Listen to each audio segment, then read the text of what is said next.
Cauliflower 65 செய்கிறதுக்காக பாருங்கள், cauliflower நல்லா 3 வாட்டி கழுவிட்டு வச்சுருக்கேன். இது வந்து கார்ன்ஃப்ளவர் மாவு, மைதா மாவு, கடலை மாவு, பச்சரிசி மாவு, தனி மிளகாத்தூள், இஞ்சி பூண்டு பேஸ்ட்டு, கருவேப்பிலை, எண்ணெயில் பொரிக்க லெமன் ஜூஸ். ஓகேவா? இப்போ பாருங்கள்,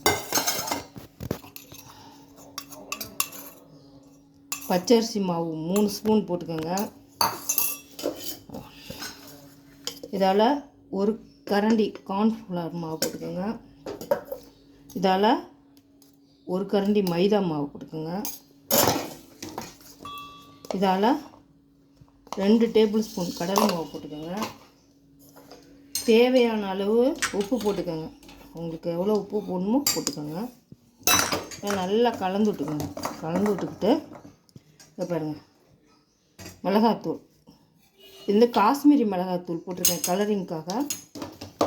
இது வந்து வீட்டில் அரைச்ச மிளகாத்தூள். அவ்வளோதான். போட்டு லெமன் ஜூஸ் கொஞ்சம் லைட்டாக, அவ்வளோதான்.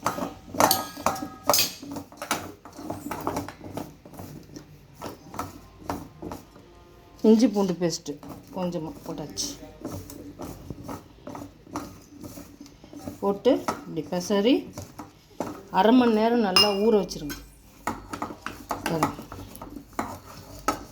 ஊற வச்சுட்டு அதுக்கப்புறம் எண்ணெயில் போட்டு நல்லா பொரிச்சிங்க அப்படின்னா பாருங்கள், மசாலா உதிராமல் வரும். ரொம்ப தண்ணி ஊற்றக்கூடாது, சரிங்களா? ரொம்ப தண்ணி ஊற்றிங்க அப்படின்னா மசாலா எண்ணெயில் போடும்போது பிரிஞ்சு போயிடும். இந்த கருவேப்பிலையை வந்து எண்ணெயில் போட்டு பொரிச்சிட்டு காலிஃப்ளவரை நல்லா ஃப்ரை பண்ணி எடுத்துக்கணும், சரிங்களா? அது மேலே வந்து போடணும். அது வந்து அழகுக்காகன்னு சொல்ல முடியாது. கருவேப்பிலை சாப்பிடும்போது உடம்புக்கு நல்லது, ரத்தத்தை சுத்தம் பண்ணும், நிறையா அதில் சத்துக்கள் இருக்குது பாருங்கள். அவ்வளோதான். பாருங்கள், இது அரை மணி நேரம் ஊற வச்சு எண்ணெயில் போட்டு பொரித்தா மசாலா காலிஃப்ளவர் 65 ரெடி.